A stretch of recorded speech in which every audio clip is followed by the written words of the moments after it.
All right, today we are going deep on one of the most powerful, most critical metrics in all of microeconomics, price elasticity of demand. And look, this is not just some dusty theory from a textbook. For anyone in a leadership position, for any manager, truly getting this is the difference between just guessing at your price and making sharp, data-driven decisions that can make or break your revenue goals. It really is a game-changing strategic tool. So here's how we're going to break this down. First, we'll set the stage with the core dilemma that every single manager has to face. Then, to really build our intuition, we're going to use a fantastic metaphor, this idea of a tug-of-war with your customers. After that, we'll get into the weeds with the actual formula, figure out how to read the results, and then most importantly, we'll apply all of it to a real-world case study from Tanjung Lesung. You know, every business leader, whether you're running a tiny startup or you're a CEO at a massive corporation, you will eventually find yourself at this exact crossroad. It is a fundamental, high-stakes decision that directly impacts your bottom line.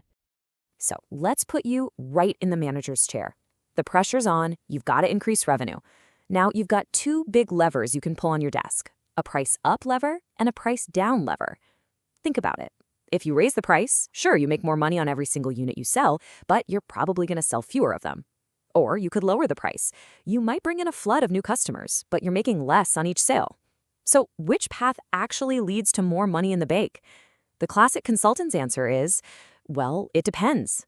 And what it depends on is elasticity. Now, before we even look at a single number or a formula, we need a really solid mental model for this. And honestly, the best one I have ever heard is this idea of a tug-of-war. Just picture it.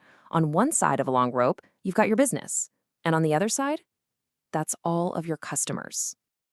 In this game, there are two opposing forces. On your side, you have what we'll call price pulls. That's you, the manager, making a decision.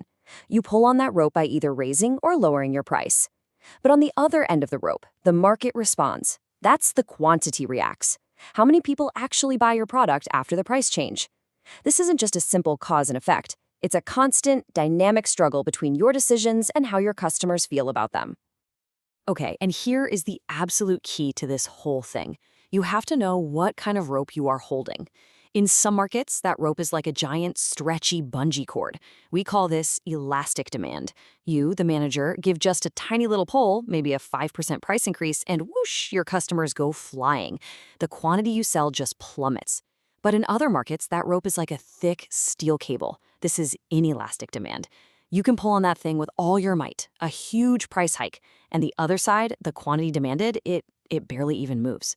Knowing which rope you're holding is everything in pricing strategy. So that tug-of-war analogy is fantastic for intuition. But in the real world of business, we have to move from just a feeling, a metaphor, to an actual measurement. We can't go to the board and say the rope feels kind of stretchy. We need to know exactly how stretchy it is. And for that, we turn to the formula. And here it is. Price elasticity of demand, or PED. It's just the formal term for measuring that responsiveness, for quantifying our tug-of-war. And the formula? It looks so simple, but it is incredibly powerful. All we're doing is creating a ratio. We're putting the market's reaction, that's the percent change in quantity, on top, and we're dividing it by our action, the percent change in price. And companies figure this stuff out all the time, right? They run A/B tests on their websites. They look at historical sales data. This isn't just theory, it's practice. You know, this is a really important question that gets to the genius of this formula. Why percentages? Well, because percentages give us a universal language. It lets us compare apples and oranges. It doesn't matter if you're changing the price of a hotel room by 50,000 rupiah or the price of a coffee by $1. By converting everything to percentages, we strip out the units, we strip out the scale, and we're left with this one pure number, a coefficient. It means we can compare the elasticity of a car to the elasticity of a pack of gum. It's a brilliant way to standardize consumer sensitivity. All right, so we've done the math, we've got our number, our coefficient. Now what do we do with it? Well, that number is a direct signal that your market is sending you, and you have to know how to read it. This is where we stop doing math and start doing real business strategy. Let's break this down. If the absolute value of your number is greater than 1, you are in the elastic zone. Your customers are super sensitive to price. A 10% price increase will cause your sales to drop by more than 10%. Your total revenue will go down. You do not want to raise prices here. On the flip side, if the absolute value is less than 1, you're in the inelastic zone. Your customers don't really care that much about price. a 10% price hike might only cause a 2 or 3% drop in sales. That means your total revenue goes up. This signals you have pricing power. And that magic number of exactly 1, that's called unit elastic. It's the theoretical point where you've maxed out your total revenue. Okay, the theory is solid, but let's see how it works in the real world. We're going to take this whole framework and apply it to a great little case study of 2 very different businesses sitting right next to each other in Tanjung.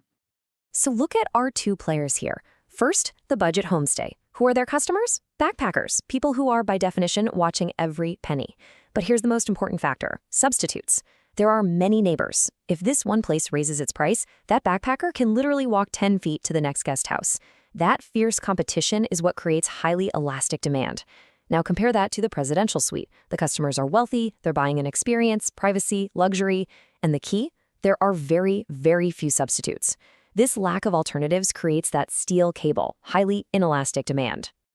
Okay, let's play this out. You're the manager of that homestay. You think, hey, let's bump the rate by just 50,000 rupiah. Now for your backpacker clientele, that could be a huge percentage increase, right? Maybe 20, 30%.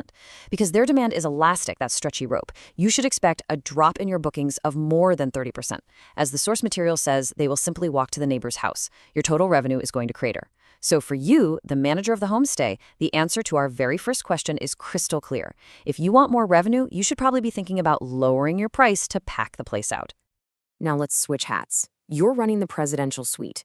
Your data shows that your demand is inelastic. You've got that steel rope. You know that a price hike isn't going to send your wealthy clients running for the hills. So the temptation is just to keep pushing that price up and up. So what's the risk? It's a lot more subtle, isn't it? In the short term, not much. But strategically, you could start to damage your brand's reputation for value. Or you might raise prices so high that you send a signal to the market, telling a competitor, hey, there's an opportunity here to build another luxury hotel. The point is, even with inelastic demand, pricing isn't just about a short-term calculation. It's about long-term strategy. And so, we've come full circle. We started with what seemed like a simple question: do we raise prices or lower them?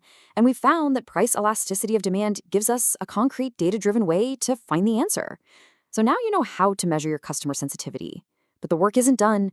The really profound strategic thinking starts with the next question: why? Why is my demand elastic? Is it because of substitutes, like in our case study? Is my product seen as a necessity or a luxury? How much of my customer's budget does it take up? Answering the why is what separates a manager who can just react to the market from a leader who can actually shape it.